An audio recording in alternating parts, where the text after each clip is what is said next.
네, 강혜경 증인께 질문 드리겠습니다. 실장님도 잘 들어주십시오. 네. 공표용 여론조사 관련해서 질문 드리겠는데요. 짧게 답변해 주시면 좋습니다. 네네네. 미래한국연구소는 언론사를 하나 끼고 P&R에 의뢰하는 방식으로 공표용 여론조사를 진행해왔죠. 네, 맞습니다. 네, 공표용과 비공표용은 의미가 많이 다른데 비공표는 의뢰한 사람만 보는 거니까 유출만 안 되면은 여론에 영향을 미칠 가능성은 없고 네, 공표용은 조사 결과가 언론에 보도되기 때문에 결과가 좋으면 대세론이 만들어져서 소위 밴드웨건 효과도 생길 수가 있는 거죠. 네, 맞습니다. 네, 실제로 공표용 조사의 힘을 가장 잘 아는 분이 윤석열 대통령이신데요. 슬라이드 보여주시면 시간 관계상 제가 설명을 생략하겠지만 윤석열 총장을 대선 후보로 만들어준 아주 유명한 세계일보 여론조사가 있습니다. 대통령께서도 이 조사가 없었으면 내가 없었을 것이다 이렇게 말씀하신 적이 있고요. 네, 미래한국연구소가 의뢰한 P&R 여론조사도 대선 때 꽤 유명했더라고요. 조선일보도 언급한 적이 있고요. 맞나요? 네, 네, 맞습니다. 네. 슬라이드 보여주시면요.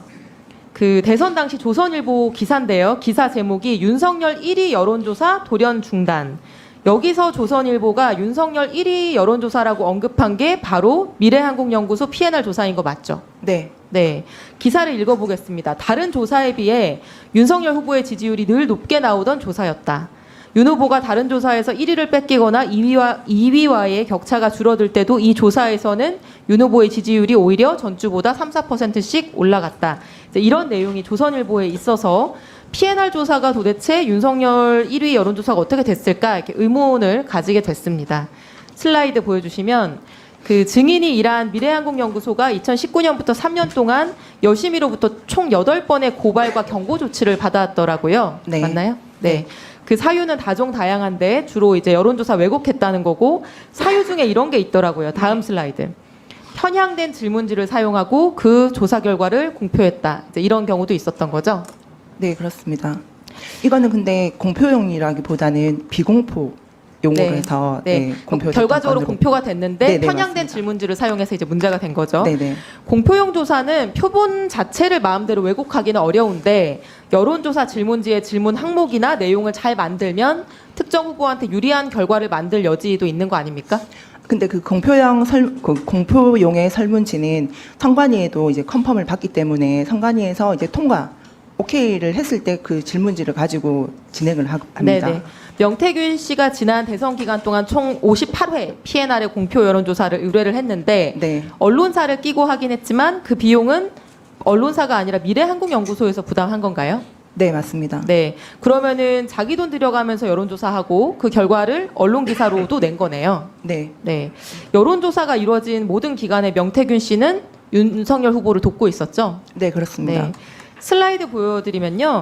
여러 녹취록 중에 보니까 보시는 것처럼 P&R에 의뢰하는 공표조사의 질문 항목을 명태균 씨가 증인한테 하나하나 다 순서대로 불러주는 녹취가 있더라고요. 네, 네, 공표용 조사의 질문지 내용은 항상 명태균 씨가 설계를 하고 지시를 한 건가요? 네, 그렇습니다. 네. 그러면 원하는 결과 방향이 있다고 했을 때 명태균 씨가 거기에 유리하도록 질문지를 구성하는 방법이나 이런 노하우가 또 있는 분이었나요? 그렇게 이제 지시를 해서 제가 이제 설문지 초안을 잡아서 P&R 대표한테 이제 제가 전달을 하면 P&R 대표는 이제 선관위에 최종 확인을 했을 때 이제 뭐 이러한 문항은 안 된다 했을 네. 경우에 이제 빼고 특별히 그렇게 킬당하지 않으면 이제 그대로 네, 통과가 그대로 되는 경우가 진행합니다. 많네요. 네네. 58건의 질문지를 살펴보니까 이상한 점이 많았는데요. 슬라이드. 2021년 9월, 10월 무렵에 가장 핫한 대선 이슈가 두 가지였습니다. 윤 후보 쪽에는 고발 사주 의혹이 막 등장해서 뜨거웠고요. 이재명 후보 쪽에는 대장동 의혹이 있었습니다.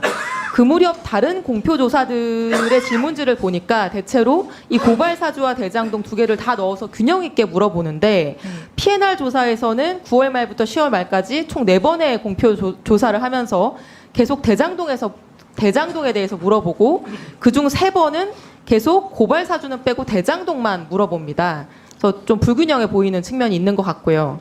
그래서 대장동 특검이 필요하냐, 대장동이 이재명 게이트냐 아니면 국힘 게이트냐 이제 이런 질문을 여론조사에서 계속 던지고 슬라이드 보여주시면 그러니까 이제 계속 언론 기사에 이런 제목이 잡힙니다. 대장동 특검 필요 64%, 대장동 게이트는 이재명 게이트다 54%. 이게 고발 사주를 같이 물었으면 기사 제목에 둘 다 들어갔을 텐데 대장동 기사만 계속 생산되고 부정적 인식이 강화된 걸로 보이거든요.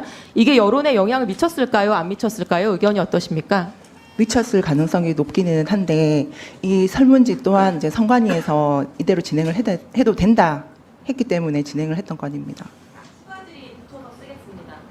추가 질의 안 하실 겁니까? 네.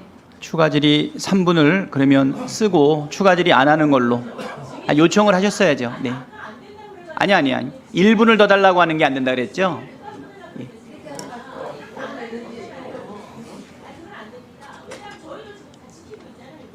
아니요. 저한테 요청하지 않았어요.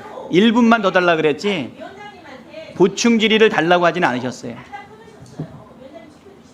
자, 그러면 이소영 의원님까지만 하고 이소영 의원님 추가 질의 안 하실 겁니까? 네. 예, 추가 질의 안 하시는 걸로 하고 제가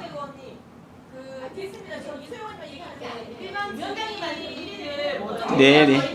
자, 왜냐면 예, 제가 존중하고요. 뭐 때문에 그러냐면 지금 일반 증인에 대해서 좀 집중적으로 질의를 하는 게 필요하지 않겠나 싶으니까 지금 요청하시는 분들이 있으면 추가 질의를 땡겨서 예, 증인과 증인들한테 질의할 수 있게끔 하면 좋겠다 이렇게 생각합니다. 네, 제가 요구하면 거의 대부분 들어줬습니다. 네. 아니요. 보충 질의를 달라고 하거나 추가 질의를 달라고 하지 않았잖아요. 아니요, 요청하지 않으셨어요. 네, 요청하면 제가 예, 넉넉하게 해드립니다. 이소영 의원님 추가 질의하지 않는 조건으로 하고 이 이후에도 그렇게 요구하시면 김정재 의원님도 그렇게 진행하겠습니다. 네. 이소영 의원님 추가 질의 안 하는 조건으로 해서 추가 질의 시간을 넣어주시기 바랍니다. 네, PNR 조사가 윤석열 후보에게 필요한 여론 분위기를 조성해주기도 한 것 같습니다. 슬라이드. 2021년 12월 26일에 김건희 여사가 허위 이력 문제로 대국민 사과를 하고 활동 중단을 하는데요. 한 달 정도 후인 1월 23일에 강신업 변호사가 페이스북에 여사 사진을 올리면서 공개 행보 임박 이런 기사들이 납니다. 그런데 슬라이드. 강 변호사가 재등판 연기를 피우고 딱 6일 후인 1월 29일 PNR은 여론조사 기관 중에서 처음으로 김건희 여사의 공개 행보가 필요한지를 묻습니다. 근데 선택지 구성이 좀 특이한데 필요하냐 아니냐 이렇게 물어본 게 아니라 필요할 때 나서는 정도의 행보는 필요하다. 이제 이런 애매한 질문을 넣고요. 당연히 이게 제일 높게 나왔겠죠. 적극적인 공개 행보가 필요하다는 의견은 25%밖에 안 됐는데 이 2번 항목과 묶어서 이런 기사가 나옵니다. 김건희 등판 필요, 재등판해야 58%. 마치 국민 58%가 김건희 여사의 재등판을 간절히 원하고 있는 것처럼. 그래서 여사는 활동을 재개합니다. 질문 선택지를 절묘하게 구성해서 만든 수치라고 보이는데 어떻게 생각하십니까?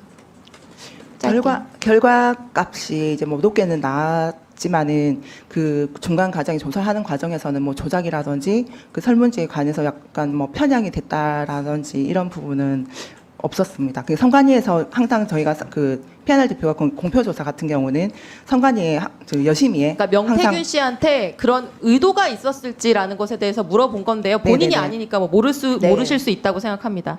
이뿐만이 아닙니다. 다음 슬라이드. 7월, 8월 무렵에 홍준표 후보의 지지율이 막 치고 올라가서 윤석열 후보를 위협합니다. 한 달 전에는 후보 적합도 조사에서 윤 후보, 홍 후보 격차가 17%였는데 그게 44.2%까지 좁혀진 시기였습니다. 청년층에서 갑자기 홍준표 후보가 뜨면서요. 근데 PNR은 그 기간에 6번의 공표 조사를 하면서 6번 모두 양자 대결 문항에서 홍준표 후보를 뺍니다. 그래서 그 조사 결과가 보도될 때는 당연히 기사 제목이 윤석열, 이재명 구도로만 잡히고 홍준표 후보는 투명 인간처럼 됐던 거죠. 그래서 이 조사 결과만 본 사람은 아, 보수 대세 후보는 윤석열 후보이구나 이렇게 인식하게 됐을 걸로 저는 생각이 들고요. 이 역시도 윤 후보에게 유리하게 하려는 명태균 씨의 의도가 있었을 수 있을까요? 설문문항 그 지시는 명태균 대표가 한 게 맞기 때문에 아무래도 그 가상 대결에서는 뭐 누구를 꼭 넣어야 된다라는 거에 정해진 게 없기 때문에 윤석열 대통령 그 당시 후보를 알겠습니다. 올리기 위해서 했었습니다. 네, 증인은 이제 공표용 조사의 경우에 비공표하고 다르게 표본 조작이 없었다는 의미에서 네. 공표용은 조작이 없었다 이렇게 답변하신 네, 영상을 맞습니다. 봤는데 이렇게 58회의 공표용 조사를 돈도 안 받고 의뢰하면서 윤석열 후보에게 유리한 질문으로 지속적으로 조사를 하고 특정한 방향의 언론 기사들을 양산하고 여론에 영향을 미쳤다고 한다면은 이런 것도 일종의 표본 조작은 아니지만 여론 조작, 여론 왜곡이라고 말할 수 있지 않을까요? 여론 조작까지는 아니지만 약간의 편향이 좀 됐을 왜곡이라고 얘기할 수 있는 거 아닙니까? 왜곡까지는 정확히 말씀 못 드리겠습니다. 네, 네. 이상입니다.